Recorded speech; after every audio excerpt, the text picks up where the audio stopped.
Welcome to the new normal. I'm your host, Lisa Davis, aka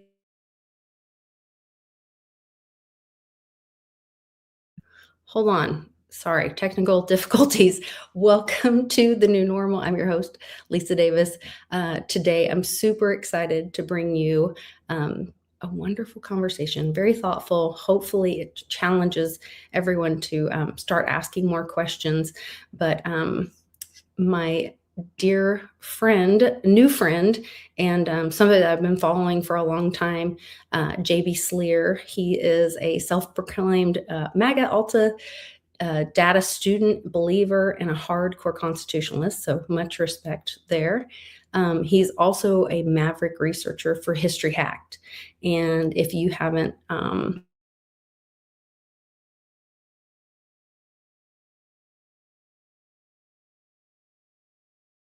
back with JB Slear right after this.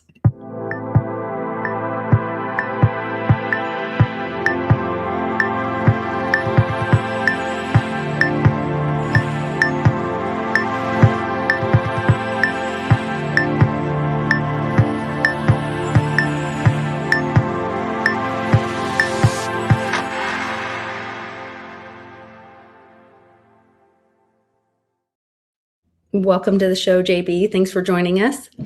Thanks for having me.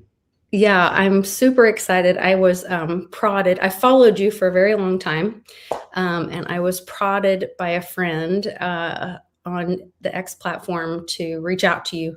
And they must have seen something that we were having some similar conversations. I'm guessing, I'm hoping.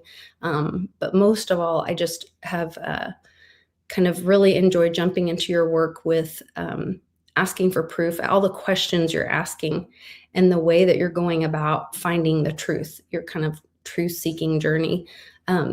So your bio said that you were an Alta student slash believer. Is that I was kind of wanting to break this down a little bit first before we go into everything, but is that Cliff High's reports of Alta? Where was that kind of pointed, and how did you get to be a student of that? Absolutely. Okay, we're going way back in time here. Okay. So when George, your Urban Survival, and Cliff were talking, I was paying attention to George, and Cliff had piped in and made a statement back, we're talking at the turn of the century. And, I was intrigued by what this man was saying. Mm-hmm.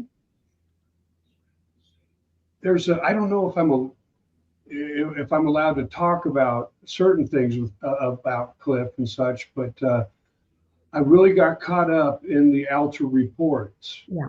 And I had met a man named Jim Sinclair, Mr. Gold, and I went out of my way. I sent him an Alta report, and I said, Jim, be open-minded about this, because it's so outlandish, so far out there. And I didn't expect to get a phone call from Jim to go, anything and everything this guy writes, I want sent to me. Wow. Yes, sir. And so we went on I've been reading the Alta reports multiple times, every time they came out, just to try to absorb what the man is saying. And back then he declared himself a radical linguist, and he wasn't kidding. I agree.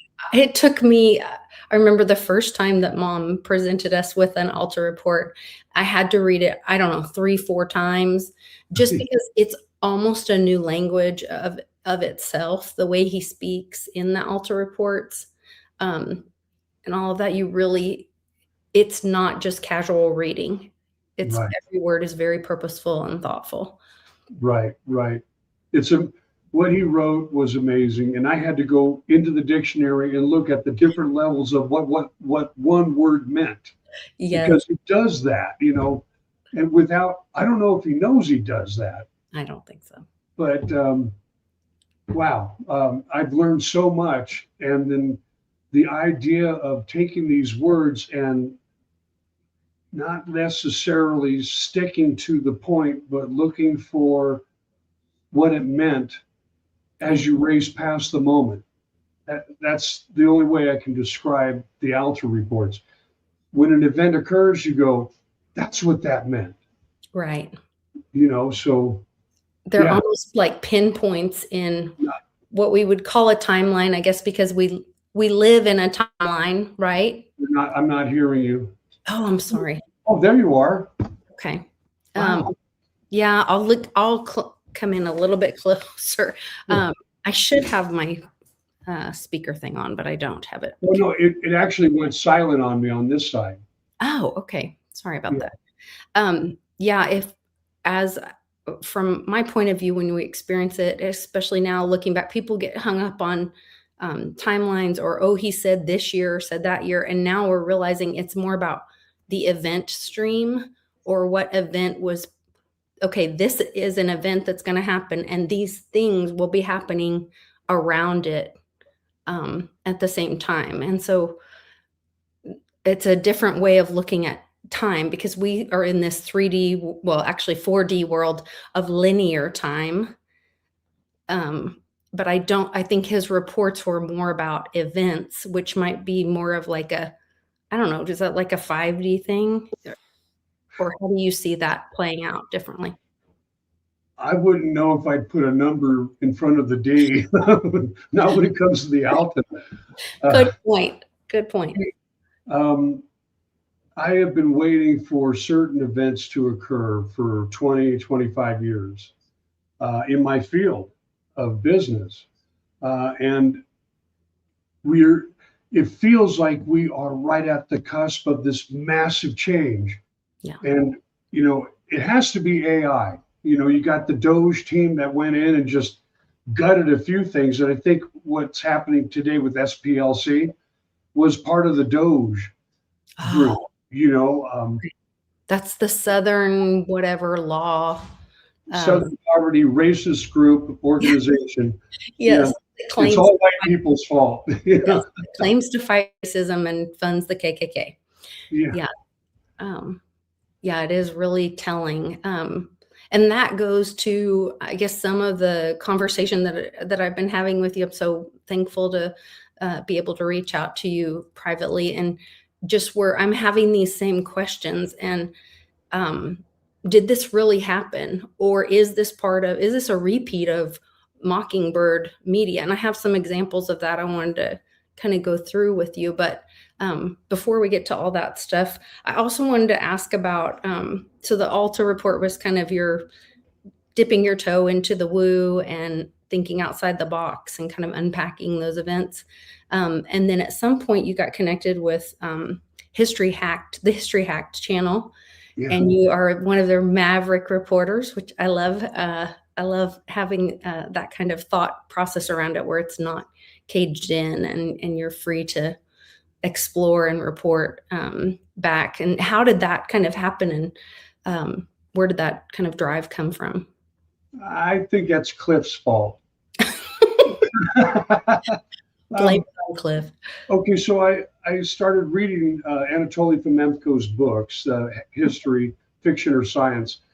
And the first book that I read, within the first 2 chapters, I was hooked, line and sinker.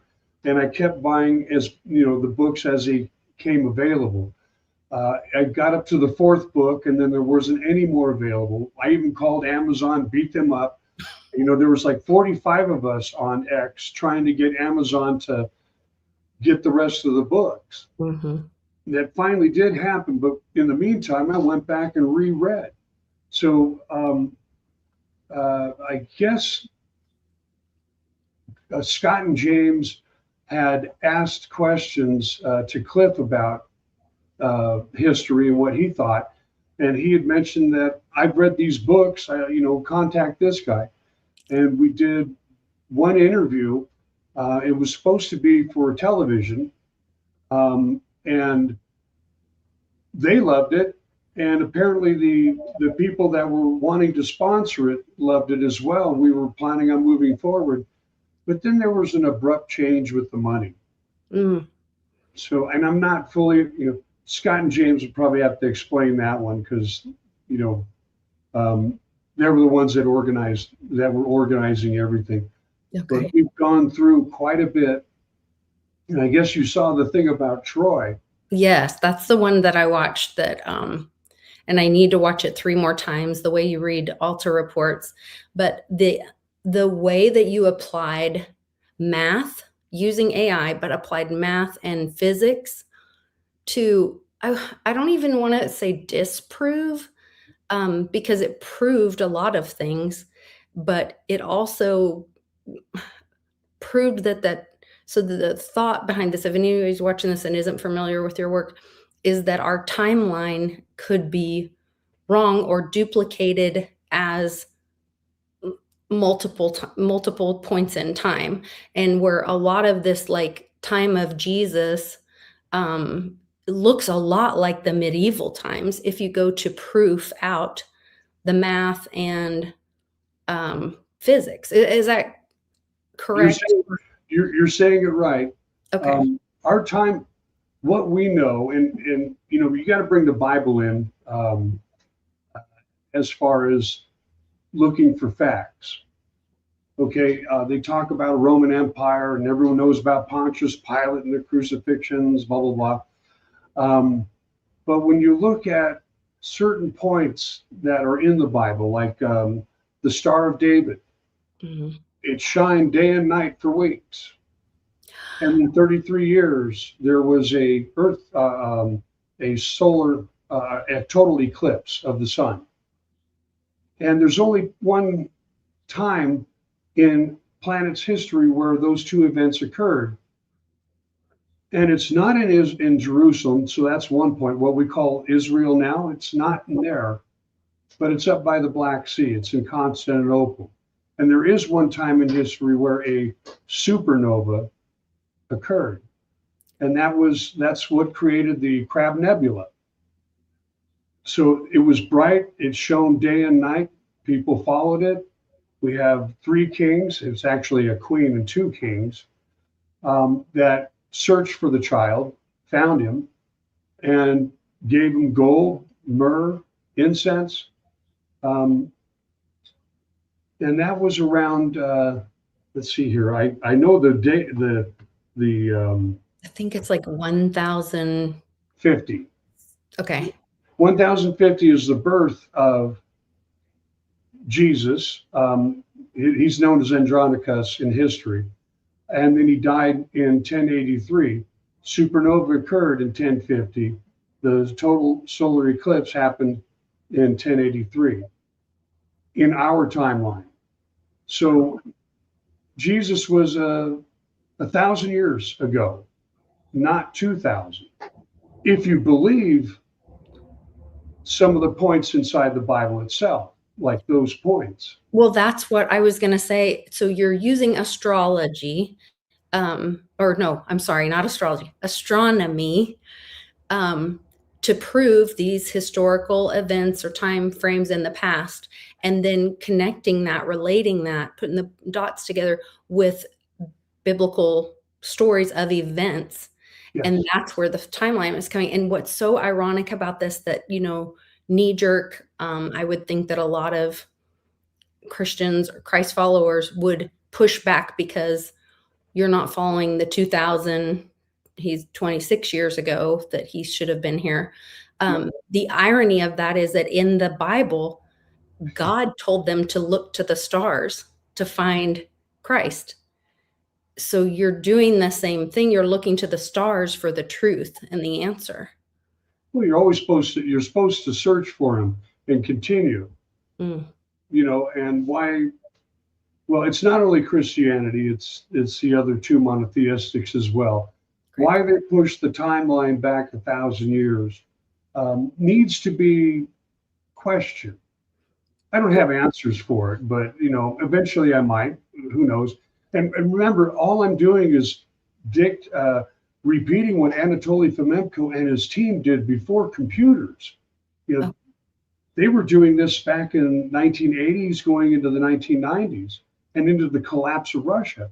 And we had none of that information. The Western society, if you will, didn't have any of that information for over 100 years when Russia was communist.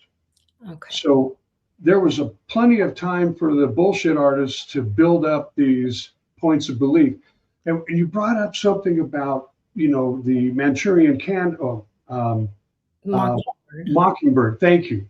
And it's easy for me to think about it in this way. I don't know if it's proper for anyone else, but whatever we were taught was wrong.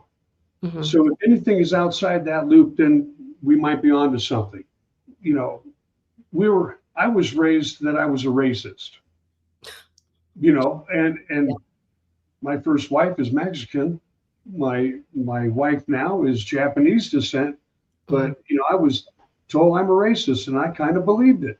But at the same time, it's like, where's the truth, in that? Right. And that's what, like, as Trump's moving us into this, and I don't want to get too convoluted, but I get very excited about the truth coming out and moving us from the DEI world to the merit world, where it's proof of productive effort or proof of work, like we see with Bitcoin and Litecoin, Digibyte, things like that. It's where is the merit showing the proof of something to be true, not just something told to you or not this entitlement, creation or mentality that you're supposed to just believe because they told you. And I love that you said that, as you found this out by looking at astronomy and these events, biblical events, and then finding the true timeline, your first question was why? You didn't just say, oh, they lied to us and now we can't believe anything and, throw the baby out with the bathwater. Let's take what we've learned. What are the facts? And now ask why. Do you have a reasoning or a thought about like why this timeline was changed? I have suspicions. And it goes into the merit of the expanding of mankind. I don't know if there was a reset. There's lots of evidence of a giant flood, everywhere. And I don't know what happened or what caused that before that or anything. I don't know if we were put here by another species. I'm open for anything, but at the same time, I'm going to, challenge it. You got to ask the questions, and if you get answers, you might be on the right path. It's hard to say. Well, yeah. Oh, I'm sorry. Go ahead. Oh no, I'm very excited. That's all right. Me too. Love this stuff. I think about when we talk about Troy. We talk about what history had told us, Homer and the Iliad. Yes. And they claim that these were passed on from one generation to another. And what they do is get a whole bunch of kids together and teach them the exact words said for 1,000 years. Please, I can't even remember the Constitution, and I'd love to get that memorized. But to have, roughly 800 pages memorized from one generation to the that needs to be explained to me too, like I was a Labrador, because I don't get how they could do that. So even Troy is argued to have been been part of the medieval Crusades, and that's what Anatoly Fomenko had brought up as well. And just to bring it forward, the real Troy is Constantinople, standing today. So, and that's Anatoly Fomenko put a lot of work into that, and I'm thoroughly convinced the place where Christ was crucified on a hill, it's all there. And it doesn't take the stretch that we're getting now. They're always finding something in a desert, where Constantinople is more of a perfect site. So in my opinion, I do believe Anatoly Fomenko was correct that Troy, the original Troy, is Constantinople. and that is where Christ was crucified. And that lines up with the astronomy and other, you use math in other, I saw you using math with water. How was it? It was like the possibility of X number of people living with so many access to so many gallons of water. That's what I used AI. We started with how many soldiers were there at Troy to defend Troy, and then how much food would they have to have stored or produce on a regular basis, and then how many farmers were necessary for that. What about the hectares of land that are necessary to produce just the grain for the soldiers, and then how about the animals, and then the water supply. And when you ask those questions, the story that they have of Troy now is not possible by miles, square miles of difference. It's not possible at all. But when you look at Constantinople, it's got everything there, including a wall around that city. Wow. So yeah. It's really exciting to think about, and just taking this, if we focus on this one use case of, Flamenco's studies and proving of Troy, and I don't know what else he's proven, but this same model, the model that you're using, could be applied in other scenarios with other narratives. Yes, and we can use AI these days to help create a more solid understanding. Academia hates this, okay? Yeah. And I've had many a verbal bouts with people. I'm a moron. I'm stupid. Okay, well, I might be. You're probably right. But on the other side, why haven't you proven me where I'm wrong? Right. Make this make sense to me. Then make X plus Y equals Z in any other scenario. Yeah. Right. And now James and Scott, they posted up some of the using Kings and Chronicles and the various other things within the Bible, plus our history that we knew. This is something that Anatoly Fomenko has done already, creating a timeline and matching it with Kings and Chronicles and with what is considered the told story. That would be the best way in our history books. Okay. Able to line these up and say, it is not possible that we can have this many. Yeah, that's the guys. Yeah, this is History Hack, just to let everybody know. This is where you can go and find some of JB's work and then some other challenging things about history and very thought-provoking. Yeah, oh yeah, these guys are great. I forgot where I was. Sorry. Okay. Creating the timelines. Yes. Okay, this is where we get in a lot of debate with academia. They say this is false. He's randomly picking. I say, okay, why don't you come up with the timeline and show us exactly where Fomenko was randomly picking incorrectly, or shut the up, because they can't do it.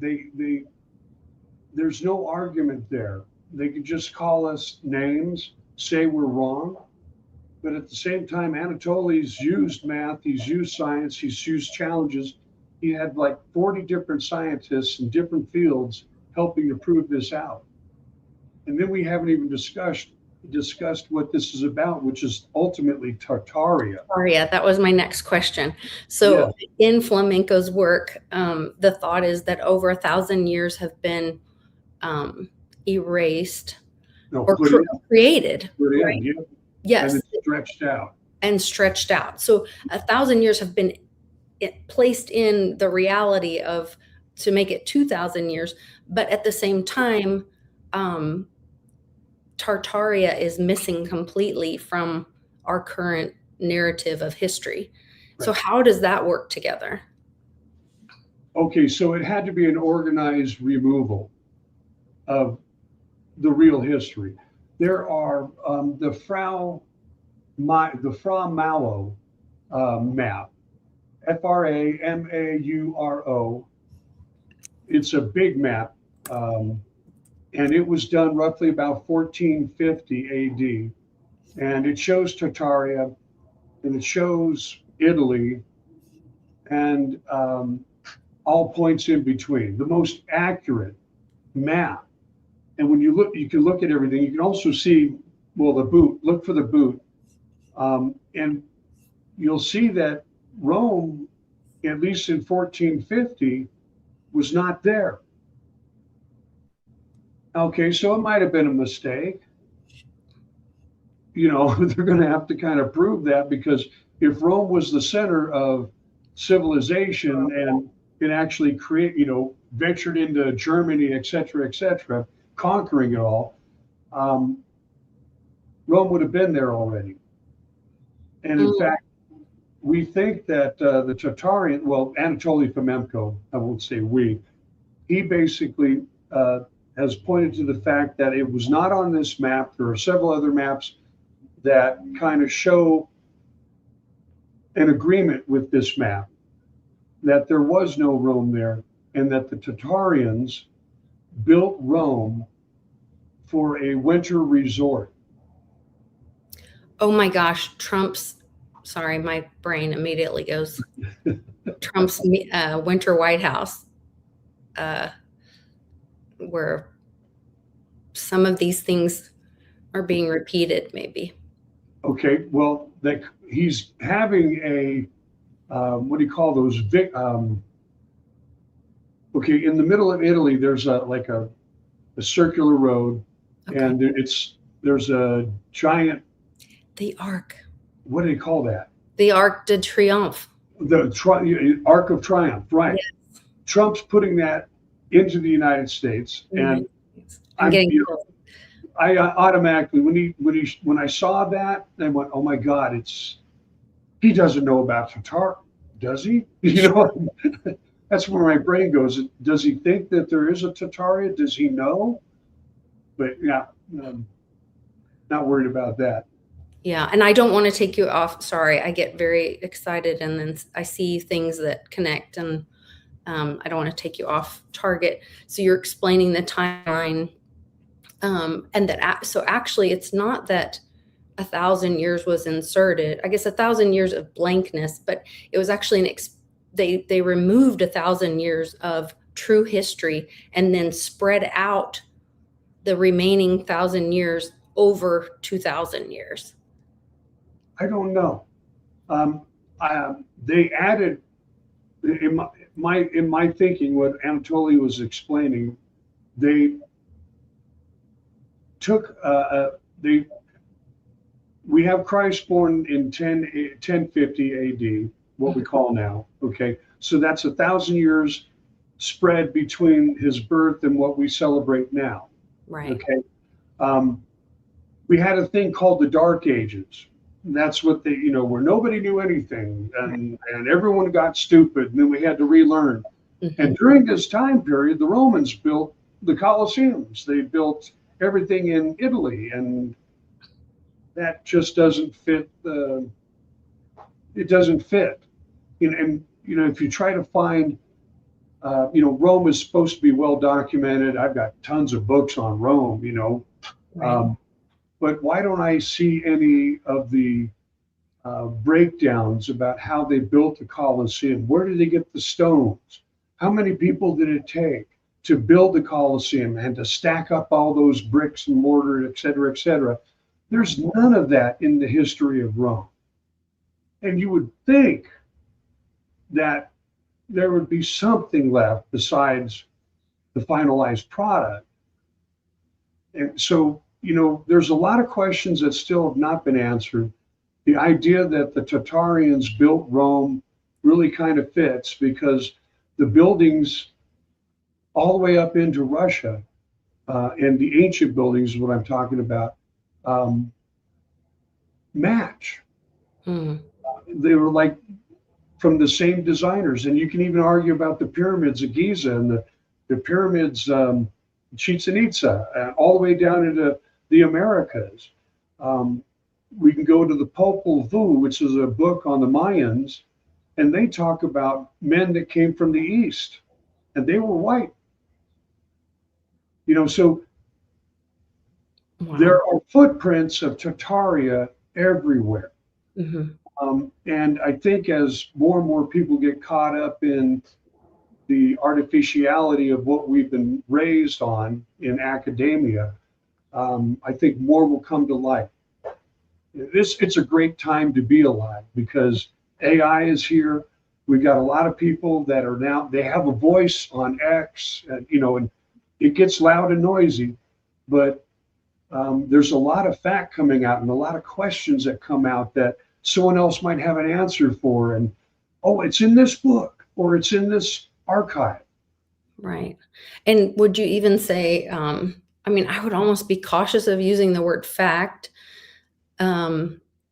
just because we just had a situation where they were, well, I could use multiple examples, but where, so they were doing the hearing on Washburn, what's his name? Washburn, the new Treasury guy or the new Fed guy. Okay. Sorry. Don't know his name, but James. Maybe. I think it's just Warsh. But the new Fed chairman? Yes, the new Fed chairman. They were having a hearing on it. And he was being challenged by a guy. Oh, I can't remember his name either. But I have a little clip. Oh, Gallagher hammers Warsh. And he's saying like, well, who's lying then? Because this journalistic, report said that Trump said that you are going to change rates. And then you're sitting here saying Trump never told you in your meeting, he never told you to, never asked you to change rates. So which is, they think these things are, choose one or the other. And Warsh had the most perfect answer. And he said, well, I wouldn't say either one of those things. I would say that the journal that you're getting the report from is either lacking journalistic integrity or needs to check their sources. And that's what I feel like this challenge that you're sharing with everyone is to say, what are the points, the events that proven points that then you can relate to something else without somebody else making the decision on what connects those two? Okay, what gets me the most is that a Congress critter is Right. using a newspaper article. Right. That and to use it against, newspapers are, as far as writers are concerned and these reporters, they're all propagandists. They don't investigate. They just they make the story up for the clickbait. And what I find interesting is that these guys use that clickbait in Congress to attack somebody. And I got to go back to SPLC and Jamie Raskin. Yeah. I said it right the first time. Where he pointed out how everyone should be listening to the SPLC. And he said this 4 months ago because of their work on racism. And boy, that blew up. And I think Trump is correct. Most people are starting to realize that the media is nothing but a show. It's a program network, programming people to believe what they want you to believe.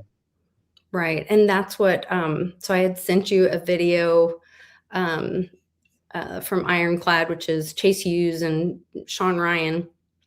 And they talked about the government using psychological warfare and using the media. In 1975, lawmakers wanted to find out. Oh, yeah. They launched the Church Committee, a U.S. Senate select committee whose mission was to identify any abuses carried out by the CIA. During their hearings, they made what at the time would be a shocking discovery during the testimony of then CIA Director William Colby. Do you have any people being paid by the CIA who are contributing to a major circulation American journal. We do have people who submit pieces to American journals. Do you have any people paid by the CIA who are working for television networks? This, I think, gets into the kind of getting into the details, Mr. Chairman, that I'd like to get into in executive session. Is traditional foundation making? Of course, they're going to put a I comment. love that. And they haven't talked about how certain members of .gov are married to people on, the television networks. And Yes. they cross each other's paths all the time. And I can't help but think about Bill Clinton and Harvey Weinstein and Hillary being photographed at having a dinner. Mhm. The Wag the Dog movie. Yes. Mhm. I'm thoroughly convinced that if it's on mainstream media, then I know it's not true, and probably the exact opposite is. Yeah, and that's where I would love for people to look at your model and Flamenco's model that I know you based it off of, but then you have engaged AI now. And you and I were talking about, because I was just really struggling. I mean, my family was like, oh, Trump's going to be on reading the Bible. We're all planning on watching it on Tuesday and when it was supposed to come out and whatever. And instead, there was never a reading of that from the White House, from Trump's Truth Social.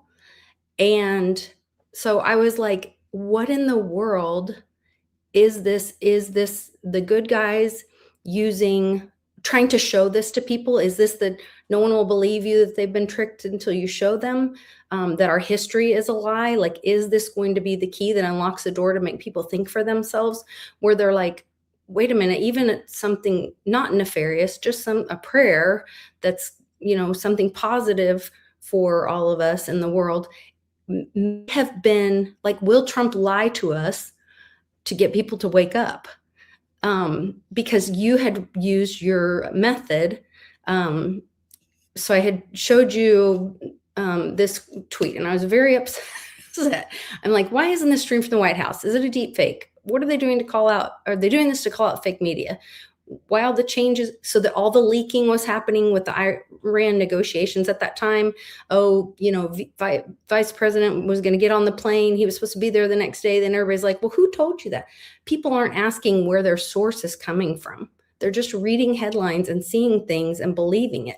And so then I mentioned the Warshburg, which I put Washburn, and it is just Warsh. I'm sorry. About media integrity that would put him versus Trump. And then this was pushed out through the Il Donaldo Trumpo account. Yeah, he's funny. He's absolutely hilarious. Yeah. So tell everyone. So then I had sent that to you, and I was like frustrated, and you used your method and came up with the true source of the video. Well, okay. So when you're on X, you'll see that little circle like a Q, and that's where AI is. That's where Grok is. Okay. So you ask it, how accurate is this video? Or are there true points in this, or is this fake? Or, you just ask it the question and it will do the search for you. So it solidifies. Okay, what he's talking about, you guys, I'm sorry to interrupt you, is this little... Hit it. Which, okay, and JB, that's the symbol on the coin for the Phoenix of the 1988, or was it 84? Oh, The Economist? Oh, I'm sorry. Yeah, The Economist, right? Well, that's the crypto, right? Okay, I'm sorry. I might have jumped onto something here, but okay. Good. So I pushed the button, and so now this is going through and saying, ask anything. right at the bottom there. That's immediately where I go, and I ask for the accuracy of this. And as far as Iran, okay, your question about the Iranian negotiations, Iran has been masterful at their bullshit. Mm-hmm. They said that the United States attacked them, and then, okay, well, if that's true, we did, because you've been threatening us for all this time. Mm-hmm.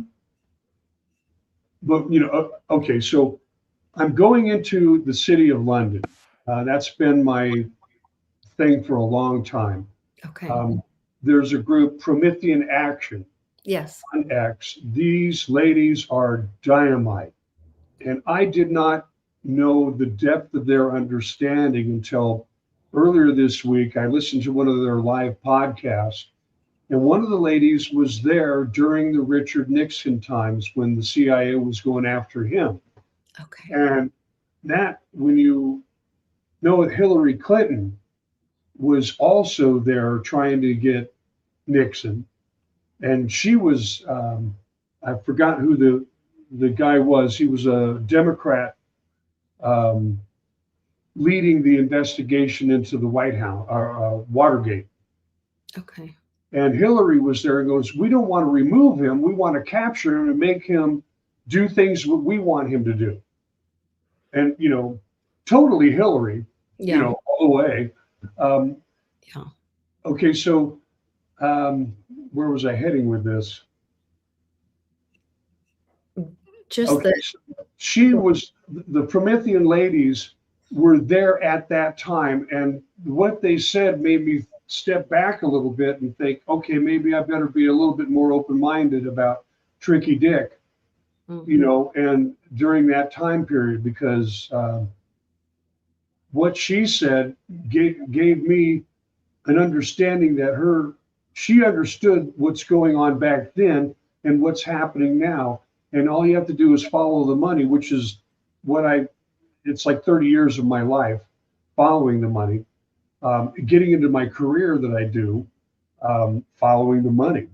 And it led to the City of London. And even a book I read, The Creature from Jekyll Island by G. Edward Griffin, he talks about the creation of the Federal Reserve, why it was called The Creature of Jekyll Island, and the Titanic being sunk, with just so happened to be all the super rich people from Europe that were there to argue the point against having the United States in the Federal Reserve.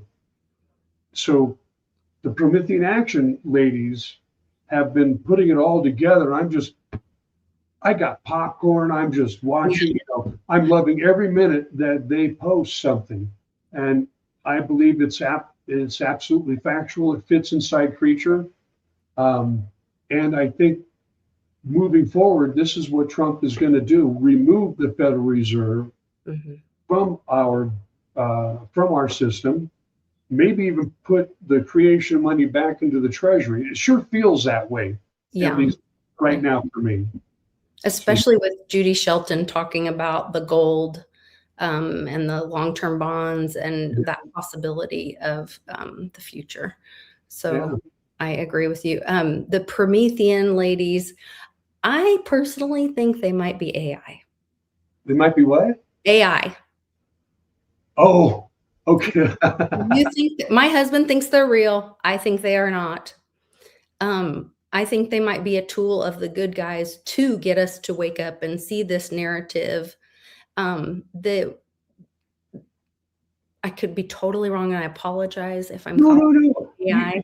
That's not. I'll leave it open for that. Why not? I mean, we had the Asian guy talking, AG, happened to be talking about silver, and he's talking about the stuff in my field, and it's like I'm poking holes through it left and right, going, is this guy real?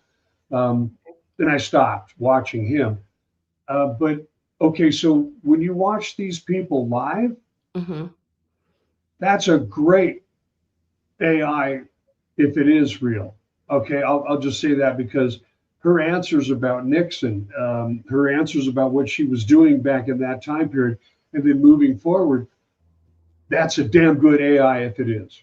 Right. But it could be an AI that's loaded with that narrative or those facts, it could still be true. It doesn't mean that it's bad or wrong, but I don't know. There's something a little glitchy and not human about the mouth. You can still, an AI could go live. An AI is live. Like right now, when you had me push the button to share, and it populated this response. It's a chat that could just have an image associated with it that then speaks. Okay, so you know what? I just did a Grok thing on how long has Promethean action been around. Okay. And it was officially founded in 2024 by former longtime collaborators of Lyndon LaRouche. They rebranded the LaRouche PAC action to Promethean action. Yeah, so, okay, so now I go and like, as a woman, I would be like, how many times does she change her outfit? Does her hair look different? I mean, seriously, like, or is it an image? And, okay. Let's ask that. I don't mean to debunk the Promethean. No, this is exactly how I do it. When someone asks a question like that, let's find out through Grok. Okay, interesting. And I got to figure out how to spell Promethean again. Copy paste. Ladies AI. Okay, so I'm asking, is Promethean action, ladies, AI? Oh man, what if? Okay, no. Susan Kokina and Barbara Boyd are real people, not AI. The two could be truthful. The two could be the right statements. Yes, they could be real people, but it could be an AI of their image and IP. Well, it could be. Why AI rumors? Some viewers question their videos, YouTube channel, etc. Stiff delivery, lighting, glare issues, unnatural seeming moments, accusations of deep fakes and generated content in comment sections, and some critical posts. But well, at present, Grok says they're real people. Yeah. And I use that to fish out if they are AI. And I've posted, it's embarrassing, but in the past I've posted a lot of AI and not knowing it. Sure, I think we all have, and we've watched it all. Yeah. And took it in as truth. Yes, exactly. And it doesn't mean it wasn't. To me, even if they are real people, but that's not them on the video, that is an AI of them. But it might even be the facts from Promethean group presented through, like the two things could be true at once. Right. And that's where it's more about, like, I really love about what you're doing is, what are the factual events or points that we can prove, and then use that to, correlate with another event and to find either a timestamp or a coordinating event that might, apply to that. So it's not so much of the guessing in all of this. But I wonder if with this timing of this, like that they're doing all these, whether it's the Warsh thing, the Iran, they're going to have peace talks. No, they're not. Yes, they are. They're really discrediting media through this. People are learning to be distrustful of an image, what could be a deep fake. And then, so where you're showing tools to point to the truth, I think is so helpful. Yeah, and I'm not really creative, but I'm just looking at it and using it differently than others for right now. But I imagine, I even asked Grok the future of X and the future of verification. Is Grok, when we fact check using Grok, will that be helping us in the future? And even Grok said, oh yes, you'll be able to point out and verify facts and or opinions and be able to separate the two much more easily, and it will create or change what we understand in our future. So I'm Did that make sense? Yes, yes, and I would concur that it will. And I think that's where I feel like I'm seeing that we're going through this transition of finding the truth and learning to critically think for ourselves after, so many years of Google vomit, government indoctrination schools, all that kind of stuff. And we have these tools now that we can use to unpack. Mom did make an interesting comment. She said Watergate was circa 1976. So these ladies were politically aware in their early 20s. Yep. They'd have to be around 80 right now. Right. They could easily be. Let's ask, how old is Susan Kokinda? I'm probably destroying that name. That's all right. 76. 76.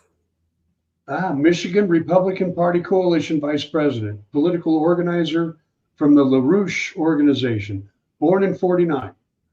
So does it show their involvement in politics in their 20s? In their early, it would have to be like high school graduation, early college. This matches her public profile. She was active in 1968 RFK campaign. I remember them talking about that. Okay. She was in Pasadena. Well, I'm thinking she was. I was living in Pasadena when Robert F. Kennedy was assassinated. It was a show and tell for kindergarten. Anyway. Yeah. Let's see here. That's interesting. 68, she joined the LaRouche organization in 71. So she was in politics or getting involved with alternative politics. I don't know. Right, what that would be. Yeah. But yeah, she was 76. So, well, we got young people getting involved with politics now, That's true. That's true. And in the 70s, there were several movements, of people, especially with the, so what 70s was coming out of the Vietnam War, right? Or we were in it. Still in it. Yeah, that's right. The 60s. God. Yeah, I was born in 61, and I was looking at hippies, because they're very tall. And I remember I lived in Covina, right across the street from Covina High School. Okay. And, it was a big grass area in the front, and these hippies all hung out there. Oh, nice. Long hair, disheveled, holes in their jeans, and living life large, man. And yeah, I remember them quite well. And in Pasadena, it's the same thing. Pasadena College. Yeah, we learned a lot. My mom did too. Right across the street from the college, the university, I think is the library. I'm going back 50 years, so I apologize. 60. Thinking that the library was right across the street. Mom parked her 57 Chevy Bel Air in the front and took my brother and I up the stairs to drop off the books into the book slot. She turned around, her car was gone.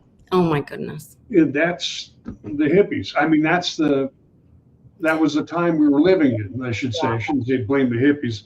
Yeah. But, yeah. So yeah, it was the exit of Vietnam War, the creation of socialism. These people were pushing socialism, thinking it was the best thing in the world. Yeah. And I think now that a lot of them are in government, I'm tired of them. I'm tired of the socialistic viewpoint. Let every man and woman do their own thing. We don't need to be controlled. We don't need to be regulated. You do. The government needs to be regulated. To be held back. Yeah. And I think going forward, Trump is reversing the big government and crushing it. Yeah. And I think that's that move. I think people really have underestimated his executive order to move us out of DEI and into a merit-based system. because a merit-based system is, if you're into crypto, you understand proof of work. But it's, what have you done to contribute? And that's where a community, the whole idea with crypto and all that, like I remember when my mom introduced us to it, and I was so excited because, I had come from a nonprofit background and everybody was fighting for the same dollars from all the same organizations. So nobody was working together. But in the environment of a crypto, if a bunch of people are surround a token and they say, this is who we are, what we believe in, and what we want to do. And then each individual contributes with whatever effort you earn because you contributed to this community effort. And that's where it would get rid of the handouts, and people would be rewarded for the energy that they put into an effort. Not like now we try to buy a home to save for our future in retirement, and we get taxed to death, stealing our effort from us. So I agree with you completely. And I love the crypto. I love the idea of blockchain. I look forward to it to be nailed to the cross inside I'm a commodities broker. Oh, okay. And I look forward to seeing the blockchain being done to this industry, along with the stock market, the tokenization of shares. So you don't have to have it inside a large bank or institution where they can take it from you when they need it. Mm-hmm. You can actually store that token inside your own wallet and keep it offline and sell it when you want without having to go through all the regulations and the garbage. And all the middlemen that get handed a piece of your effort in between. Exactly. Do you also see the blockchain helping to be a proof of work or prove the facts of history and the timeline of history? Or do we kind of have to start from here and go blockchain documenting forward?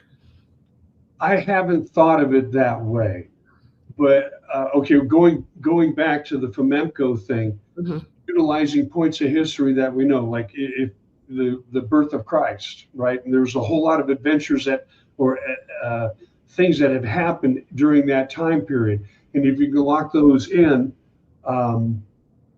then it helps expand out the understanding of our history. When you look at Troy and the escape of the royalty out of Troy, when it was captured, where did they go? And this is where Anatoly Fomemco comes in. There was actually also two different diaries written by soldiers during that time that no one ever talks about, but they have them. Darius, I think, is one of the names. It's been a long time since I talked about that. But they mentioned certain things that were occurring. When you look at the events of the stars, like another solar eclipse, a complete one, or, okay, in the Bible, they talked about how there was no daylight for 3 days, right. Something like that. What were they trying to transcribe? And I should use Grok to try to nail that down. Maybe I should do that. That might be my next thing. Next project. Yeah. The walls of Jericho coming down. Okay.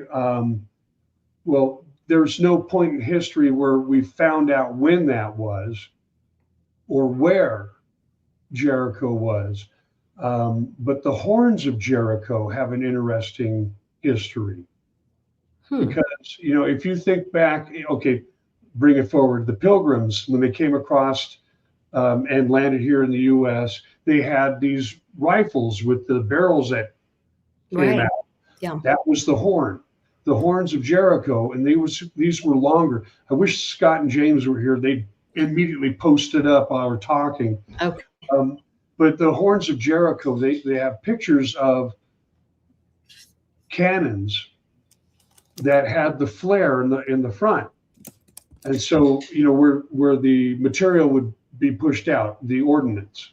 Mm-hmm. And they talk about this possibly being what caused, the horns of Jericho when they're blasting loudly. All of a sudden, it has a different understanding if they were cannon. Oh, wow. Yeah. So these are the kind of things that we're talking about. You just got to ask the question a bit differently. Of what could that have been talking about at this time if you put it in the medieval time versus what they tell you ancient times. Right. When everyone was wearing sheets, no one had the intelligence to put them together. Yeah. There are several drawings, articulate drawings, showing where Christ was crucified. And in the background, you could see windmills.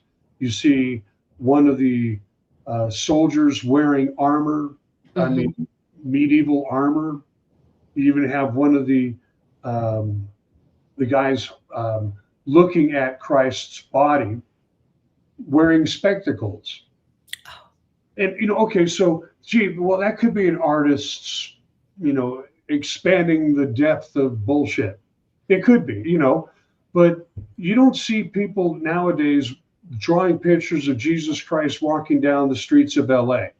Right. And that's what they're trying to say that these people might have been doing. These people were transferring that event to their current timeline instead of saying that was the current timeline. Right. So there's a lot of these pictures out there and they're not really buildings too. I noticed, I think it was in your Troy episode, you were comparing drawings done, I think, of Christ, but maybe it was the windmill comment. And then there were also like buildings in the background that looked more like something out of India or Russia. Tartarian looking buildings, I guess I would say. Tartarian all the way. Mm-hmm. We even had some of those buildings here on this continent in the Americas. So, and I wish Scott and James were here. They'd be able to pop them up, Well, this will encourage everyone to go to History Hacked. I put a link in the description and watch some of those videos with you and with them, because it is very enlightening. And I just feel like just with our exchange privately where I was like, hey, wait, this isn't right. And you're like, help you unpack this. It makes me think that we are in that psyop, that it never ended. Project Mockingbird never ended. And this is our chance to stop being force-fed narratives, stories that, divide us, all of that, and to really ask those questions and unpack things and look at the points that can be proven. And don't forget, you got to bring Cliff into this now, because his predictions, I look at it as a giant rug pull. We're all going to be unbalanced by what we're about ready to go through. It's going to shake foundations. Right. I think I'm ready, but I'm also leaving a lot of room for I have no idea what's going on. But we're saying yes to. Yeah, I think about that with when we all get, a little bit closer to seeing something. They're just talking about the treason that Obama and Hillary and Biden was even involved with, and the Schiff, Comey, Clapper, Brennan thing, and they've been talking about it so much, but nothing's happening that we're seeing. But it's like when that trigger happens, and they say that a past president and Secretary of State acted in treason against we the people, not against Trump, but against we the people. And they are held accountable for that in a military tribunal because they are colluding with the enemies. Yeah. And so they are considered enemy combatants. Right. They can be tried in a military tribunal. And when that is exposed to the world, the level of accountability that is out there, it might just make this world a better place. This is the stuff that Cliff has predicted, mm-hmm. In the Alta reports. This is why I've been waiting so long. I have 2 cigars left rolled in 1940 in Cuba before Fidel Castro. One of them is for when silver makes that move Cliff has talked about. Nice. And the other one was when the other one I'll smoke is when Hillary goes to jail. I've been saving these things for 20 years, and I'm getting close and closer to smoking them. I love it. I love it. Well, I'm not a smoker, but I'll have a drink with you. There you go. We'll go live and everyone can celebrate. I can hardly wait. I'm ready for it. I think a lot of people are ready for it. There's just been a dramatic awakening, you know, and it's been a long time.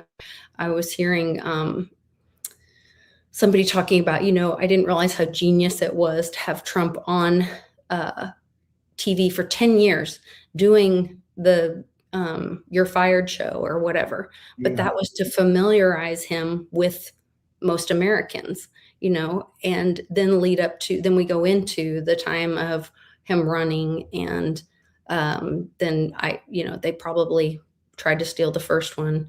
And then they showed us with the second run, is what I believe. And now we're under the, you know, military control, and it's being exposed to us.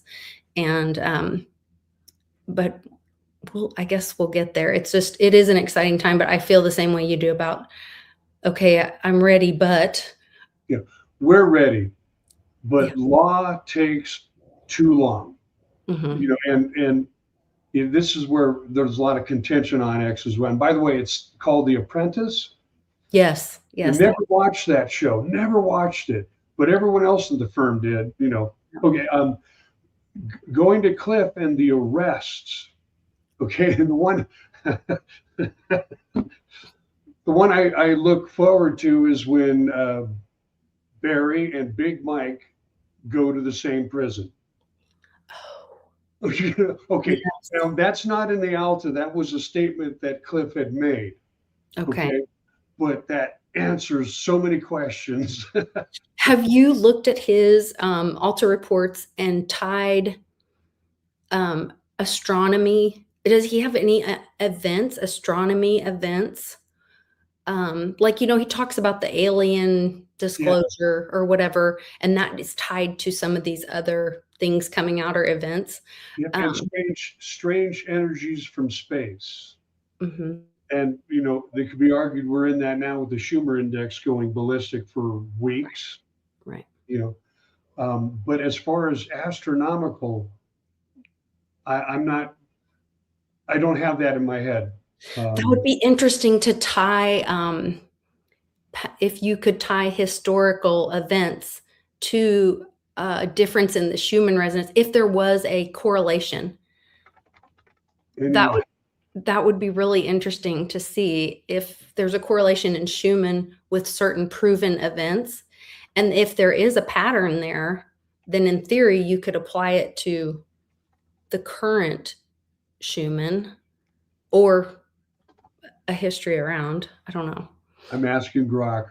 Okay, good. Are there any astronomical events mentioned within Cliff High's Alta reports? Okay. For the longest time, Grok would not recognize Cliff's work. And then I asked someone, is there an open forum, place where the Alta reports are? And I was given that, and I put it into Grok and I said, here, refer this from now on whenever someone brings up Alta reports or Cliff High's data. Awesome. And I think it's been working. Okay, so the answer is yes. Cliff High's reports frequently reference astronomical, celestial, and space-related events. Oh, the infamous space goat farts. Galactic superwaves, solar cycle maximum and activity, planet X. Okay, those are okay. Big events. Alien UFO wars or visible sky confrontations back in 2009. 39 days of melee predictions tied to the recent events.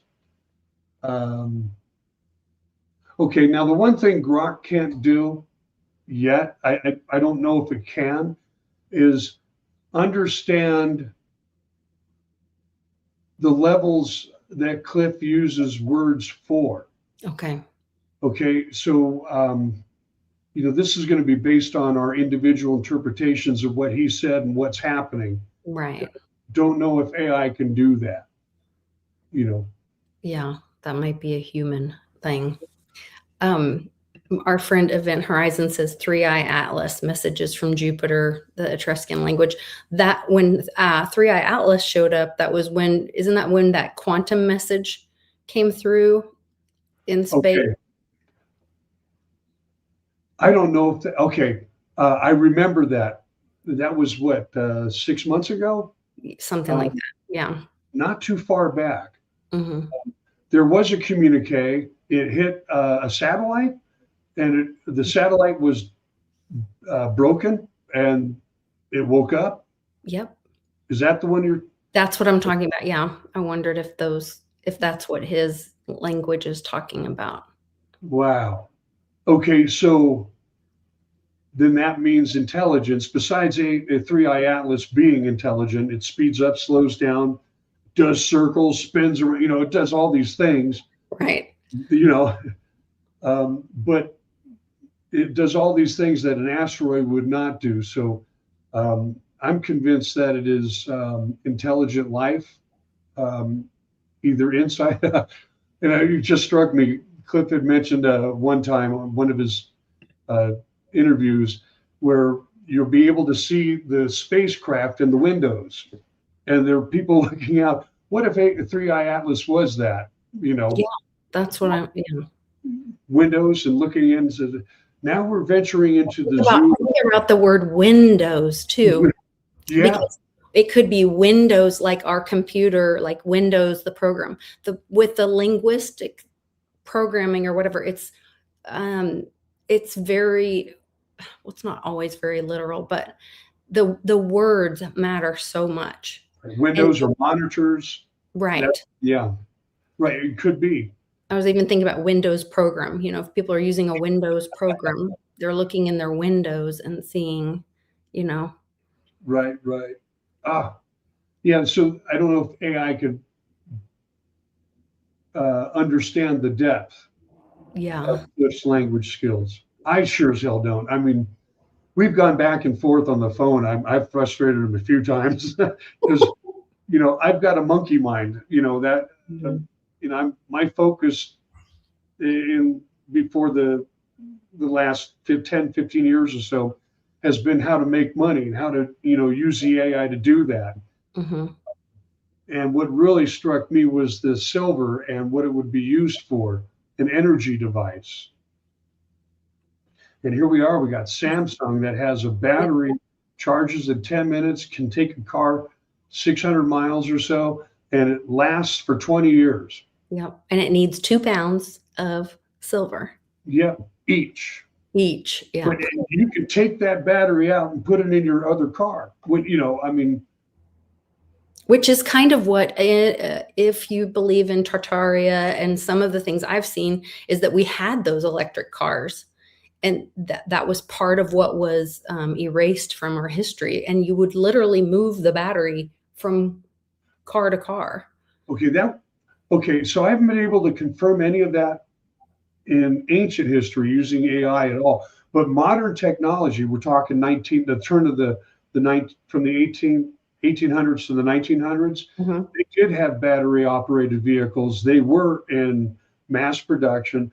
There were gas stations or battery stations where they drop one and put in another one and off you go. Yeah. So it was there. Why it was taken away, why it's not part of our history, I don't know. Mm-hmm. But I've seen the lights, there's drawings about illumination. And let's say in Chicago, and I think there's one in San Francisco at the turn of the centuries where they had these world fairs. Yeah. And they lit up at night. And that's modern day stuff. And I've seen drawings from the 1600s, 1700s where they showed the illumination as well. But I've not been able to, let's say, locate a working device to solidify everything. Well, is it a linguist thing? And illumination means something different? Is it an enlightenment of the people for that time? Because I think about Trump is again coming forward with the World's Fair coming up here, June, I think 26th through July 10th or something like that. And And is that word being used in a different way? Is it the time of illumination, the time of knowledge sharing, or putting a light on things, or Flick the switch and everyone knows? yeah, I get it. sharing of information? Why not? It could be, but I'm looking for the physical illumination where I can see at night. That was something that was drawn, and it was something that was actually happening here in the United States. There's even a fountain that was running full blast of water, and that requires a lot of energy to push that out. And at one of these fairs. So I've not been able to tie it, but it's one of the things I'm going to be. So you're looking for those proof of those tools in time to then tie that event to. Exactly. That's awesome. Exactly. It was Tartaria that created gunpowder. It was Tartaria that created cannons and guns. And music-wise, the pipe organ. We don't give credit to where credit was due. And I look forward to just, understanding more about what Tartaria was about. It was almost as if this whole planet was under Tartarian rule. And if that is true, I question how they could have kept it in control, kept it in order. Yeah. It's hard to. Did we have flying machines? Lighter than aircraft, the hot air balloons. Why not? Not been able to prove any of that. Or did we transport by portal and didn't need any of that? Yeah, and okay, so I have no idea how that would work. Yeah. It's never been my foray, but I always say, why not? Yeah. And there's lots of arguments for that. When I look at what happened in Rome, the cathedral, seeing what they've done. When I look at Egypt, the pyramids of Giza, there's brick. They made it by brick and they covered it with a polymer. And that's part of Anatoly Fomenko's stuff. And then when you look at the buildings up north, further north into Russia, Siberia, they had polymers, a concrete that was so strong it could last centuries. Wow. Same kind of thing happening in South America and in Central America. They had polymers. They had elephants, pictures of elephants in South America on the buildings. There's no elephants in the Americas, But how do you answer that? How do you explain that? Unless there was a giant amount of commerce, which would explain, if there was commerce, and I firmly believe there was. Somehow transporting, from other continents. That's right. That's part of our discussions on History Hacked as well. Okay. Well, everybody make sure that you're following JB, first of all, on X or Twitter. He's got great information and is very knowledgeable. I love following his feed. But then also check out History Hacked. At History Hacked, yep. On YouTube, and you can search actually JB Slear on History Hacked, and it will bring up some of the some of the videos with him specifically, and those are really interesting. Before you go, is there one thing, or what is the one thing that was most surprising for you that you have uncovered or discovered? When it comes to the history, or with your search in history? I was flabbergasted about the supernova, the Crab Nebula, and using AI to confirm that's the only time in history where we had that, and that total eclipse, which is, there were three events that occurred during the time of Christ, when he came and when he left. I don't think there's a way to verify the earthquake. So they talked about, the Star of David, the supernova, on his deathbed, or when he was crucified. murdered. Hey guys, my dogs. When he was murdered, there was a total eclipse and an earthquake. So we've not been able to lock in the earthquake. I don't know if there's a science for that or not. I've not been able to find it with Grok. Yeah. But those two of the three events, the only time in history it happened. And the supernova, the Crab Nebula, we all know about. I mean, it's even talked about in Star Trek, going through the nebula, but that's what, when I saw that and I said, no, this can't be true. And I'm going back, looking at the index where these guys got this information. And I started researching that, buying more books because of what I read in that first book. Right. I became hooked. Anaphomemkite. That's me. I love it. I love it. Well, I hope you'll come back on again and share more of your discoveries and help encourage people to, search for the truth. I think that's one of the most inspiring things about what you're doing. And I really appreciate you taking this time to share with me. I thank you too. It's a pleasure. I don't get out much, you can tell. But, that's all right. You're doing a lot of good work for humanity, and so we're all grateful. We're all building that stronger community together, putting our work into the token of the universe, I guess. Personally, I think cryptos, we're already locked into that.